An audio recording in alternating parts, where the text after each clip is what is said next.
Terima kasih atas pertanyaannya.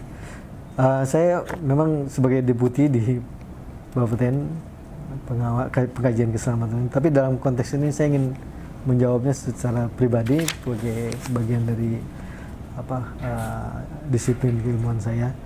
Saya ingin menegaskan karena prihatin dengan perkembangan pemahaman masyarakat bahwa PLTN itu terbukti aman. Ya.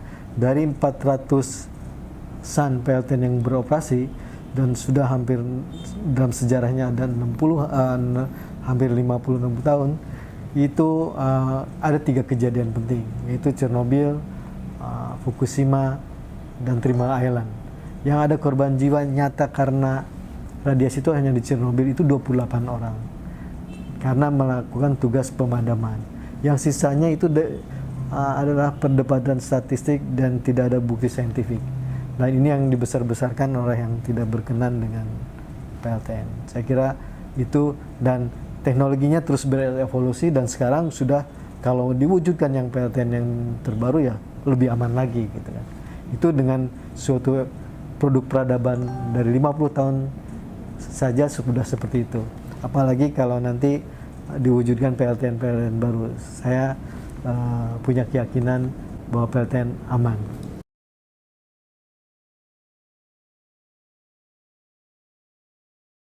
Baik, orang concern dengan PLTN biasanya ada 2 pandangan tentang keselamatan dan bisnisnya ya. Bapeten itu sebagai pengawas berkaitan dengan keselamatan. Ada otoritas-otoritas lain, mungkin SDM, ada perindustrian, ada BKPM, itu bisnisnya. Tapi Bapeten itu concern dengan keselamatan dari PLTN, mengawal kreativitas anak bangsa ini agar selamat sampai tujuan, bahwa manfaatnya lebih besar dari mudaratnya, gitu resikonya.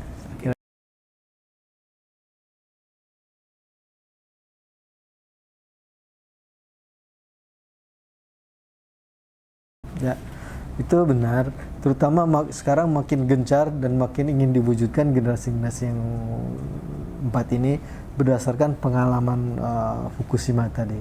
Jadi Fukushima punya persoalan bagaimana karena dia PLT-nya besar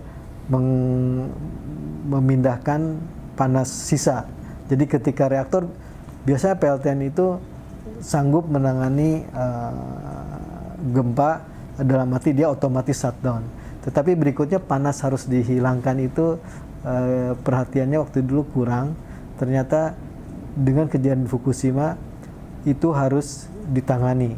Nah, karena itu generasi 4, selain dia harus mampu segera shutdown, juga panas sisa itu harus tertangani. Nah, dengan demikian inherent reserve itu punya 2 makna. Dia harus segera padam aman, kemudian panas sisanya ini juga terkendali, dalam arti kapasitas panas yang sisa harus bisa dibuang, dikendalikan secara alami. Nah, inilah inherent reserve, artinya gagal aman atau secara alami terkendali tanpa bantuan operator atau tanpa bantuan catu daya.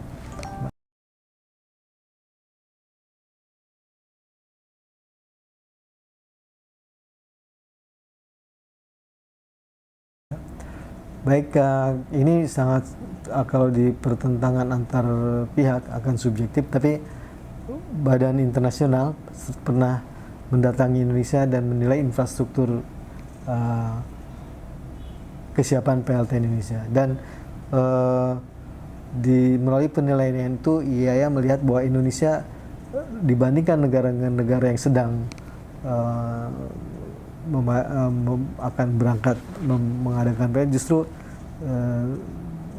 lebih dari cukup. Memang walaupun itu ada yang harus dipersiapkan ya, tapi dibandingkan negara lain, PLT Indonesia bisa dikatakan siap dengan penyiapan minor lainnya. Nah, ini antaranya misalnya keputusan national position yang diperlukan oleh leadernya, yaitu national position.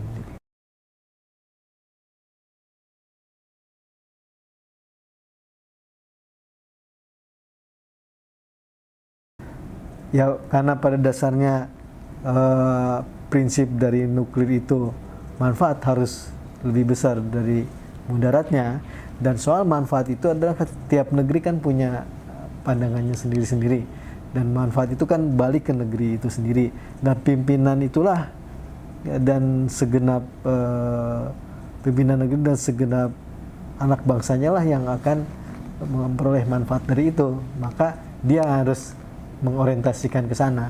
Maka perlu pimpinan tertinggi karena dia harus mengkonsolidasikan.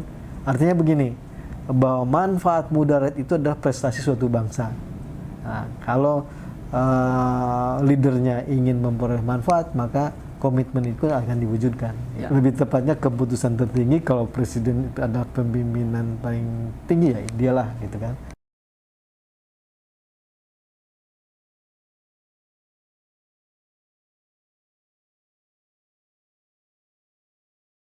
Nah, ini saya prihatin dengan pandangan seperti ini. Bapeten itu sejak awal memposisikan siap sesuai tahapannya. Nah, sekarang PLTN-nya kan masih tahap persiapannya. Kami menyiapkan infrastruktur regulasi, SDM. Nah, kalau melihat Bapeten sekarang dari segi tahap konstruksi nggak fair, karena sekarang emang tahapnya persiapan. Soal perizinan, peraturan itu kan mengakomodasi pengalaman. Nah, pengalaman di dunia itu bermacam-macam. PLTN itu ada yang dibangun 4 tahun, ada yang 5 tahun, ada yang sampai puluhan tahun. Berarti, nah, sistem peraturan perundang-undangan kita harus menjelaskan waktu dengan tegas. Pada saat itu akhirnya Bapeten harus menegaskan paling lama 17 tahun, berarti itu proyek gagal. Nah, ya, artinya itu dari pengalaman di dunia, karena ada yang sampai 15 tahun. Tapi pada dasarnya kesulitan bukan ada di Bapeten. Jadi kalau dia proyeknya berjalan lancar, ya cepatlah dia gitu kan. Kalau ada, akan lama ketika ada masalah. Nah, ini tolong dipahami, dan peraturan itu harus cukup mengakomodasi situasi-situasi. Jadi tidak benar kalau dinyatakan 17 tahun, itu berarti reaktor hampir gagal, karena peraturan itu menyatakan paling lama. Ya. Jadi kalau ternyata pemohon izin bisa dalam prosesnya meyakinkan, ya bisa lebih moderat, bisa lebih wajar gitu. Ya, itulah desain peraturan kita harus mengakomodasi menspesifikasi waktunya. Akhirnya dinyatakan paling lama. Tapi paling lama jangan dianggap itu yang normal, itu berarti bermasalah.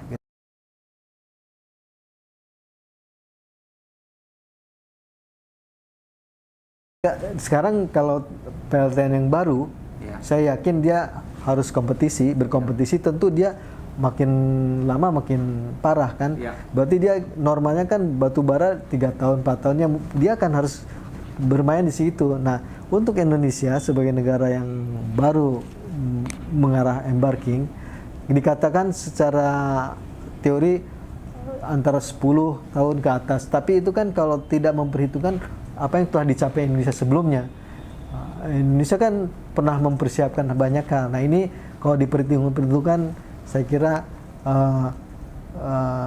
tergantung jenis PLTN-nya, ya orde 4 tahun, 5 tahun, 8 tahun itu reasonable. Saya tidak ingin memastikan jenis PLTN-nya, tapi ada tipe-tipe PLTN yang memungkinkan dia lebih cepat. Ya, karena saya melihat literatur, ada tipe PLTN yang besar, ya dia membutuhkan waktu yang lama karena di jalannya ada banyak masalah gitu.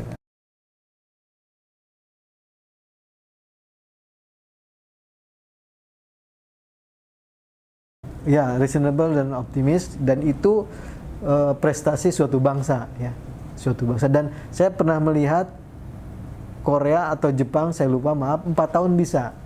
Itu, tapi dengan catatan infrastruktur sebelumnya udah jalan. Nah, ini tolong, dari itu adalah prestasi, bukan prestasi regulator saja, tapi prestasi kedua belah pihak gitu kan.